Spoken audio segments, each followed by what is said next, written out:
Olá a todas e todos, estudantes do curso de licenciatura em História da UFES.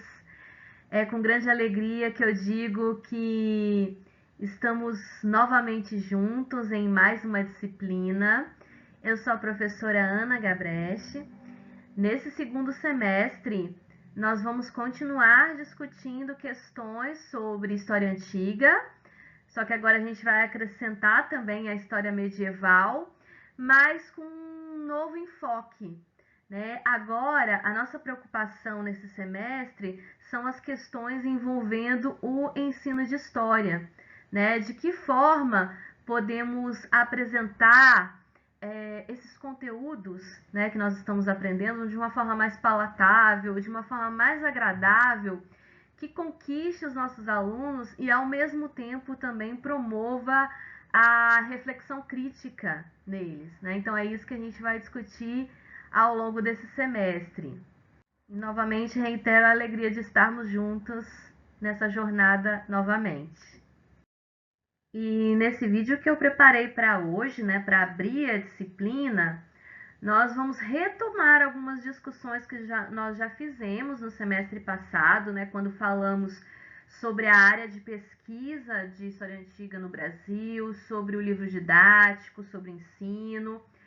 E nós vamos retomar essa discussão com um texto muito bom que eu indiquei a vocês e que está disponível na nossa plataforma de aprendizagem virtual, né, no nosso AVA, que é o capítulo de um livro, né? O nome do capítulo é esse aqui, olha, História Antiga, a renovação da história antiga, escrito pelo professor Pedro Paulo Funari.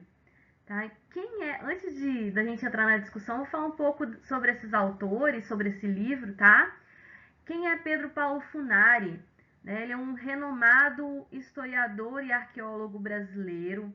Tá? Ele tem uma vasta produção na área de história antiga, na área de arqueologia, também na área de patrimônio cultural.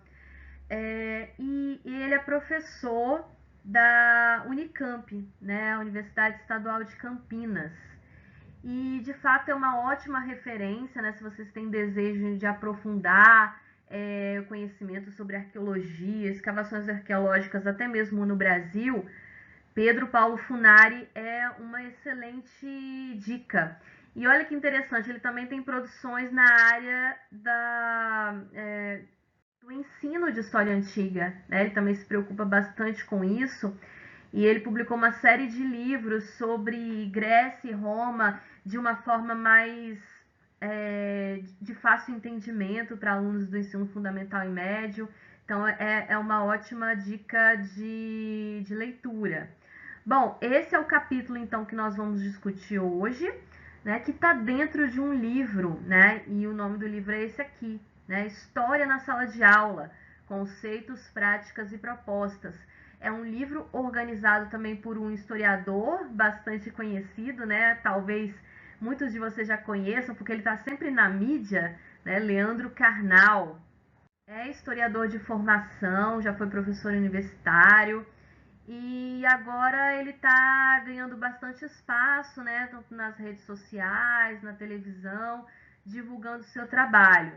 Mas ele também tem uma longa carreira, né, uma grande trajetória acadêmica, especialmente na área de história moderna e de história da América. Então, esse é um livro com uma coletânea, né? Então, ele é um organizador, né? Não quer dizer que ele escreveu todos os capítulos, mas ele convidou várias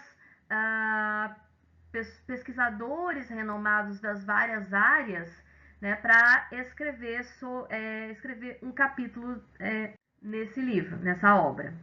E então, nesse semestre, a gente vai analisar 2 capítulos desse livro, né? A gente vai começar falando sobre a história antiga e depois nós vamos analisar mais um capítulo falando sobre a história medieval.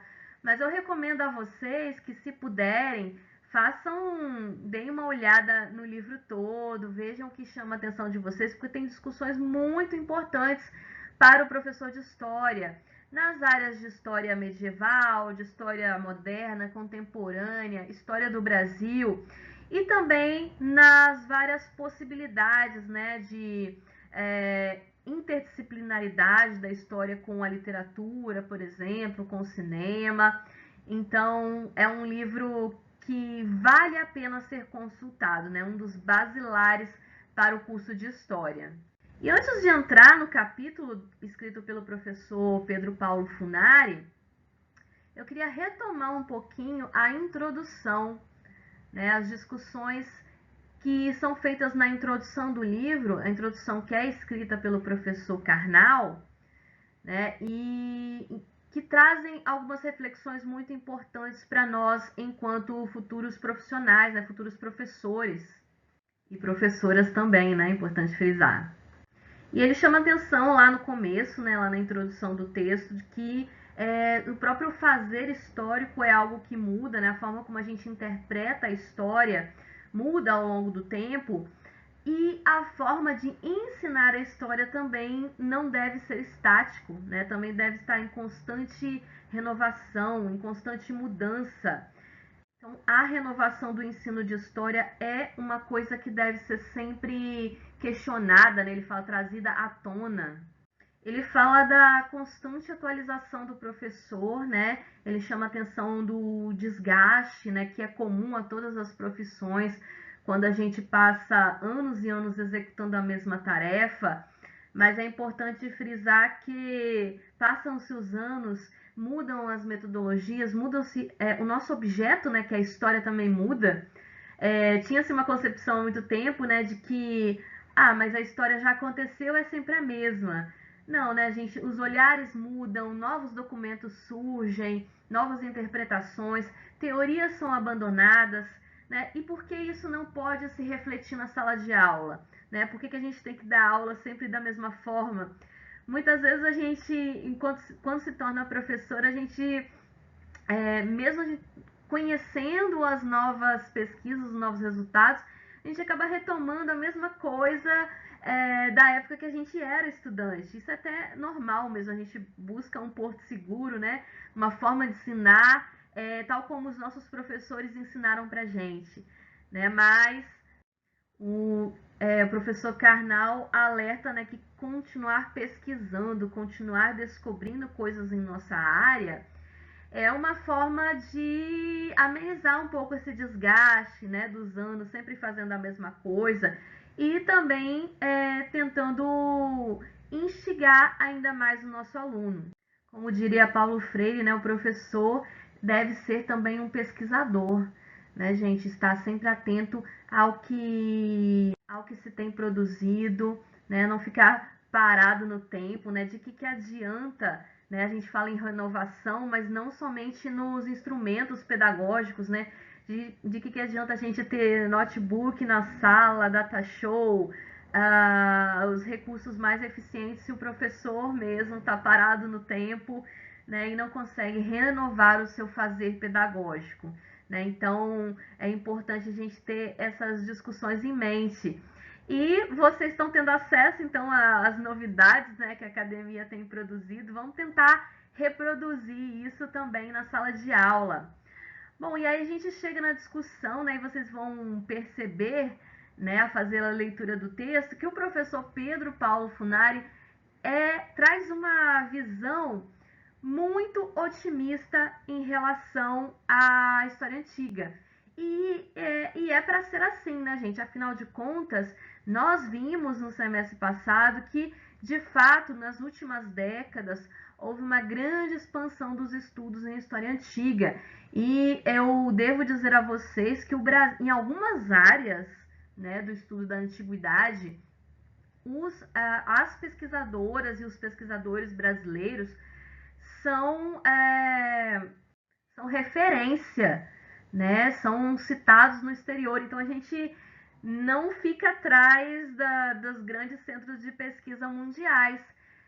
Um exemplo bem próximo disso, né? Nós temos aqui mesmo na Universidade Federal do Espírito Santo, né? Na UFES, nós temos nós temos grupos de pesquisa que têm mais voltados para o Império Romano, que produzem materiais de muita qualidade, né? Nós temos uma revista também produzida pelo Departamento de História da UFES, né? Que é a revista Romanitas, que inclusive tem alguns artigos lá, tá? Dei uma olhada, a revista Romanitas, né? Com material de muita qualidade, né? Que não deixa a desejar, não ficamos para trás de forma nenhuma.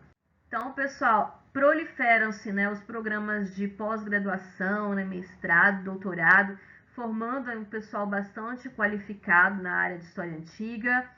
E também o professor chama atenção para a grande diversidade de publicações, de livros, de artigos, de teses, né, de dissertações. Então, é uma área bastante profícua, né, que nós temos muito material, sim, com uma diversidade de temas, fugindo das questões tradicionais. Então, a gente tem muito a contribuir para os brasileiros, né? Os brasileiros e as brasileiras têm muito a contribuir para o desenvolvimento dessa área de pesquisa da história, né? História antiga. E ele vê também com bons olhos, né, uma renovação que está acontecendo nos livros didáticos. E tem até uma postura um pouco mais otimista do que as discussões que a gente fez no semestre passado, né, que apontavam os erros e os problemas do livro didático. Aqui o professor Funari traz o outro lado, né? É bom a gente ter essas duas visões, né?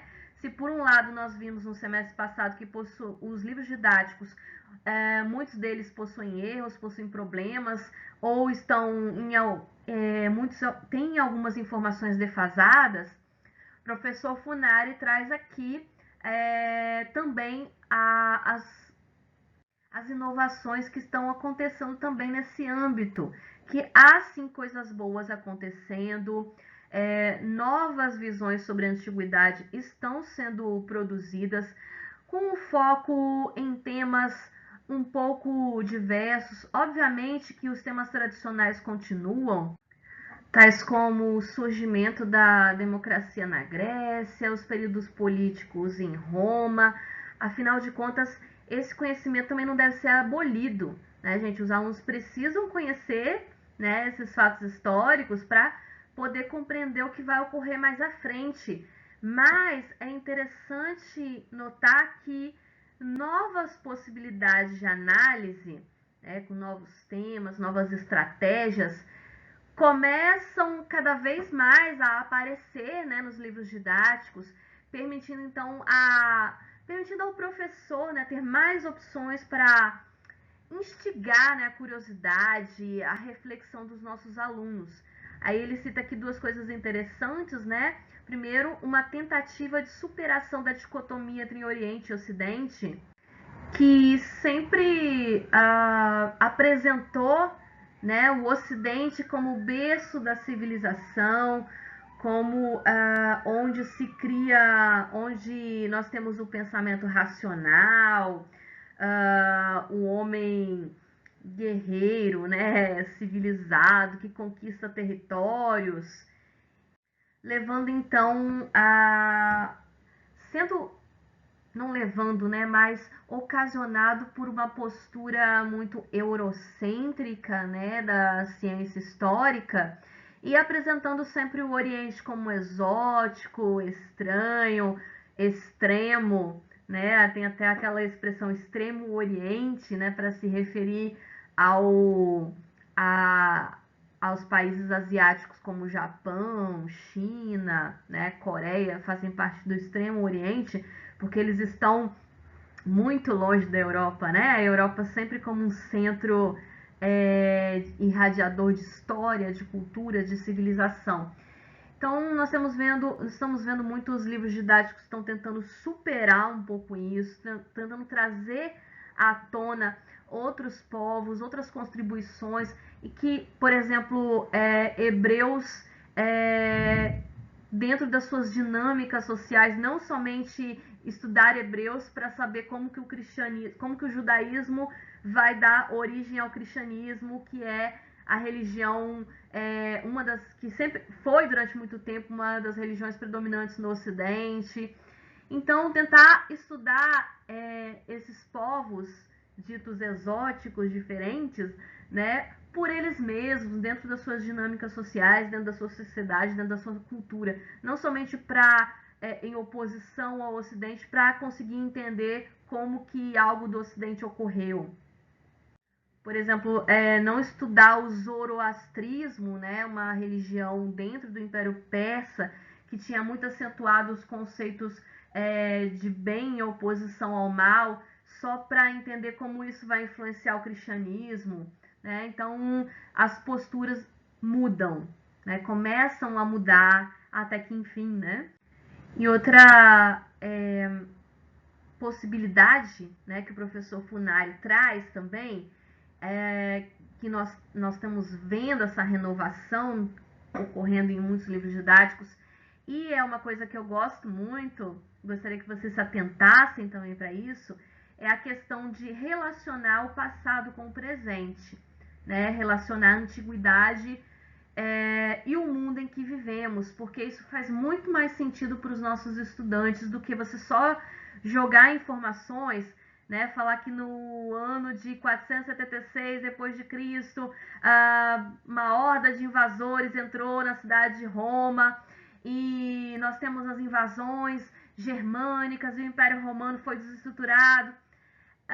Muitas vezes não faz muito sentido e não chama a atenção dos nossos estudantes, mas a gente fazendo um esforço, né, de tentar relacionar com alguma situação da sociedade que vivemos, no mundo que vivemos, como por exemplo o problema das migrações, das imigrações ilegais nos Estados Unidos, na Europa também, a forma como os imigrantes são tratados nos Estados Unidos da América, por exemplo, e fazendo um panorama como esses povos também estão entrando, esses povos germânicos estão entrando dentro do Império Romano.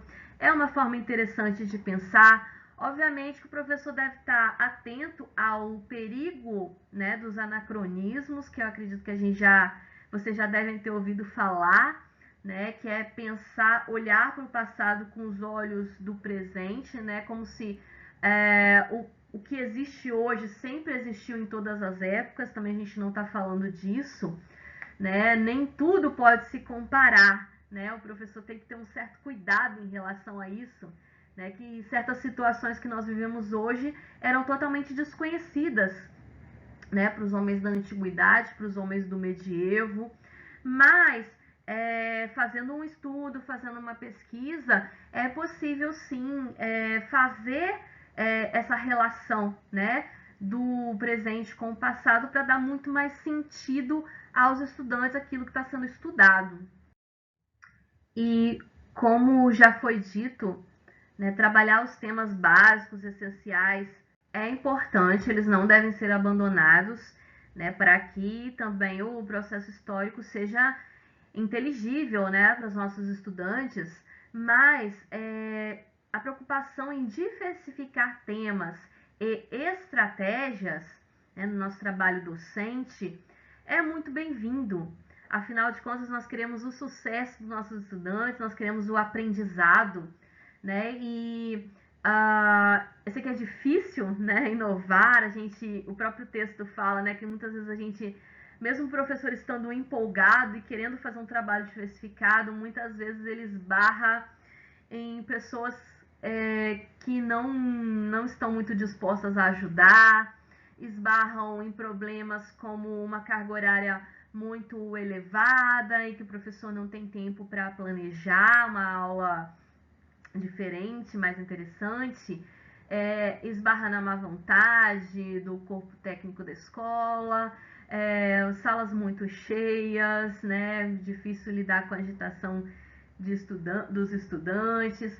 Então a gente está ciente, né, de todos esses problemas, né, mas se for possível, né, diversificação dos temas e das formas de trabalhar em sala de aula, a educação agradece, né, gente? Então, como eu disse, nós não devemos esquecer o nosso currículo, né, o que deve ser ensinado, mas torna o ensino muito mais atrativo quando a gente tenta relacionar com os problemas que nós estamos enfrentando na atualidade. E essas preocupações da atualidade, o professor Funari chama atenção, que muitas vezes elas até direcionam na escolha dos temas históricos a serem trabalhados. Isso a gente tem visto se renovar na questão do ensino de história, nos livros didáticos, né? A preocupação com os estudos de gênero, né? O papel da mulher, o papel desempenhado da mulher ao longo da história, na antiguidade, porque nós vemos sim um gradativo, um grande crescimento, né, das lutas pelo reconhecimento dos direitos femininos, dos direitos da população LGBTQIA+. Então, isso vai se refletir também nos temas que a gente trabalha em sala de aula. No texto, ele cita as poderosas mulheres egípcias, né, como um ponto de partida para uma discussão, né, em sala de aula. No semestre passado, nós falamos sobre a Cleópatra, né, sobre Cleópatra, nós discutimos como ela tem sido retratada ao longo da história.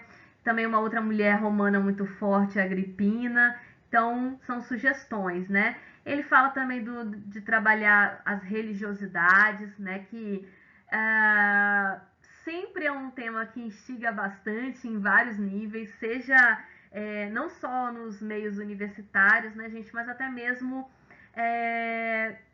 estudantes assim, mais jovens, né, do 6º ano, já tem muito interesse na religiosidade egípcia, na mitologia grega. É um assunto que todo mundo adora, né, não tem como negar.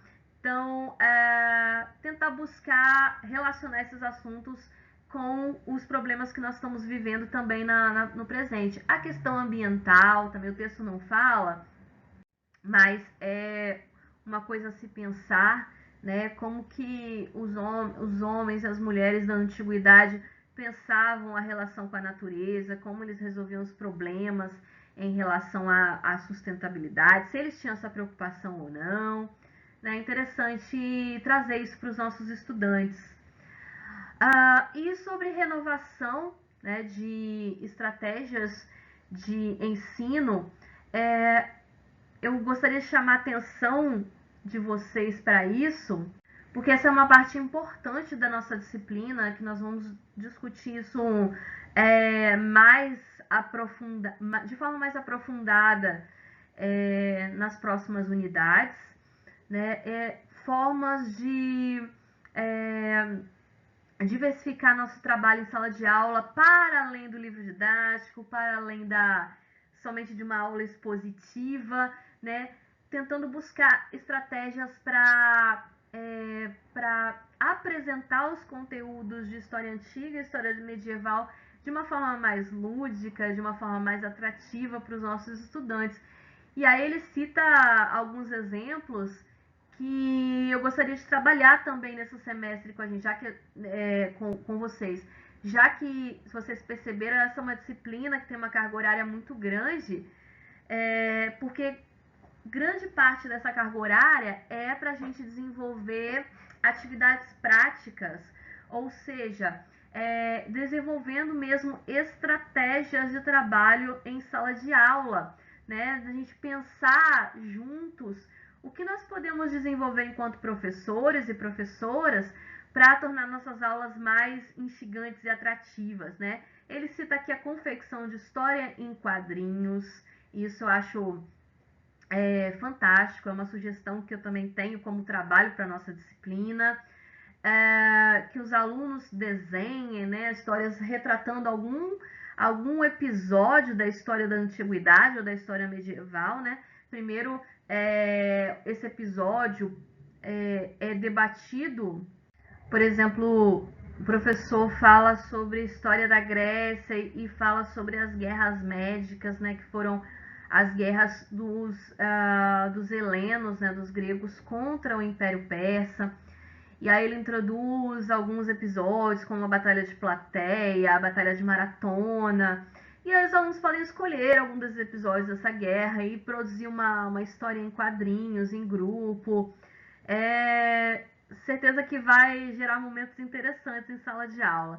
Palavras cruzadas, né? Ele fala assim, que pode ser uma coisa simples, né, que a gente nem queira fazer porque é muito, ah, isso é uma bobagem, isso não vai configurar um aprendizado efetivo, mas podem ter certeza que é muito mais eficaz do que somente um questionário de perguntas e respostas, obrigar que os nossos estudantes decorem nomes e cobrar isso em prova, decorem nomes, datas.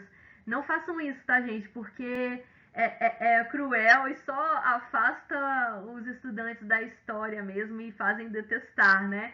Eu, por exemplo, não sei data de nada, não sou obrigada a nada, né? A gente pode pesquisar e saber, né? Não precisa forçar os alunos a decorar nada. Outra coisa muito importante é estímulo à produção de texto, né, que os alunos escrevam, né, que eles sejam instigados, convidados a escrever. Muitas vezes a gente passa pelo ensino fundamental todo, ensino médio, sem saber escrever, porque não foi muito saber escrever no sentido de fazer uma produção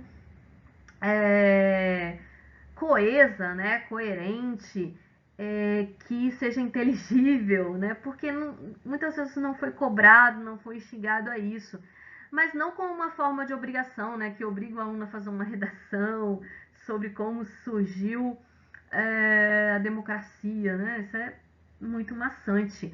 Mas convidar a dividir em grupos, a fazer uma pesquisa e que o resultado dessa pesquisa seja postado como um tópico no Instagram, no Facebook, talvez instigue, né? Talvez traga mais interesse sobre o tema pesquisado.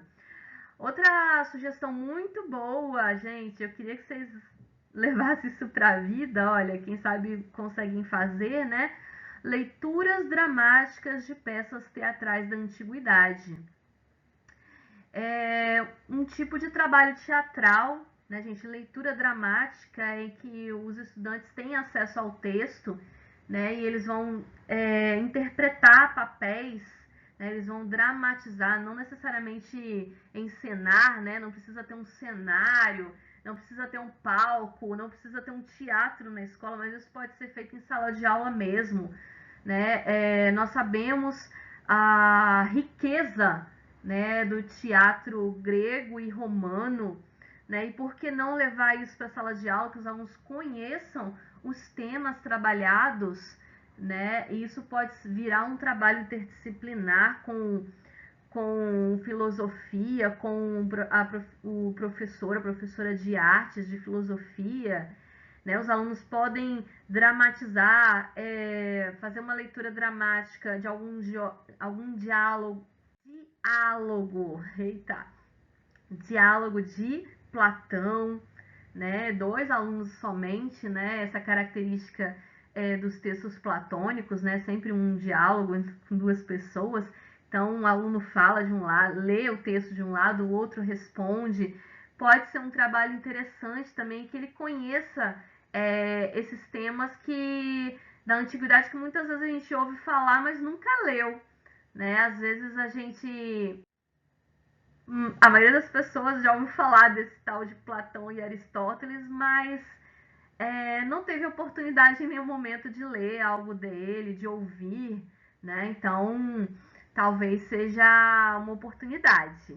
Execução de músicas antigas, e aí existem sites, tá, gente, que tem a reconstituição de partituras do Império Romano, da Grécia Antiga. Tem pesquisadores especializados em música da antiguidade aqui no Brasil. Por isso que eu concordo com o Funari quando ele diz que nós estamos bastante avançados na questão das pesquisas acadêmicas, né? Então, nós temos pesquisadores e pesquisadoras que estão se dedicando ao estudo da música na antiguidade e no medievo também, tá, gente? Então, por que não colocar um trechinho lá para os nossos alunos ouvirem, né? Quem sabe eles gostam, quem sabe eles fazem uma comparação com alguma música atual, quem sabe não vira um hit aí, né, com seus estudantes. Outra coisa muito legal, né, muito interessante, que sempre rende muito, exibição e discussão de filmes. Mas aí, pessoal, chamo atenção para vocês, para que vocês conheçam as formas corretas de exibir filme em sala de aula, né? Não é simplesmente, eu ouvi falar aqui que esse filme é bem legal, mas aí você não assistiu antes, você só vai levar lá e fica várias aulas passando o filme, porque geralmente filmes são em média aí de 2 horas, né? Então, às vezes ocupa muitas aulas. Então, atenção sobre isso, né? Assistir o filme anteriormente, ver se ele está adequado com a faixa etária dos seus estudantes, né? Se ele não tem cenas em que seus alunos não, dependendo da idade, não seria adequado, né? Que eles visualizassem. Fazer um recorte de cena seria mais interessante do que exibir o filme inteiro. Muitas vezes isso é cansativo, especialmente se forem alunos mais novos, não conseguem prender a atenção. Então, faça todo um planejamento, né, antes de exibir um filme. Mas a ideia de fazer um cine clássicas, por exemplo, nós sabemos que os temas da antiguidade são bastante abordados na cultura pop, no cinema, nas séries, né? Gostam bastante desses temas, até mesmo nos desenhos animados, né? E nós temos grandes produções, né, de bastante qualidade, vale a pena levar isso para os nossos estudantes. E importante, né, fazer um debate a respeito disso, né, não passar o filme somente por passar, né, tentar fazer com que o aluno perceba, né, que o filme não é um retrato da realidade, né, mas é uma interpretação de uma época. E aí, né, o professor Funari também cita uma coisa muito importante, né, que a gente até já comentou um pouco aqui, o trabalho interdisciplinar, né, que rende muito, né, que nós possamos dialogar com os nossos colegas professores, nossos colegas de profissão, que a antiguidade rende muito, né, gente? Rende muitos trabalhos interdisciplinares com o professor de literatura. Eu acho que tem tudo a ver, né, gente? Acho que se você já é professor de uma outra... Se você já atua, você que está vendo esse vídeo, já atua em escola, né? Geralmente os professores, eles planejam... algumas áreas planejam juntos, né? Por exemplo... o professor de geografia planeja junto com o de história, nos mesmos dias, né? E aí eu já acho que hoje o professor de história tinha que planejar com o professor de literatura, de língua portuguesa, que eu acho que tem muito mais a ver, né? A literatura com a história, assim, dá um caldo bom aí, né? Aí ele cita a leitura de poemas da antiguidade, né? Ele cita os poemas da famosa poetisa Safo, né?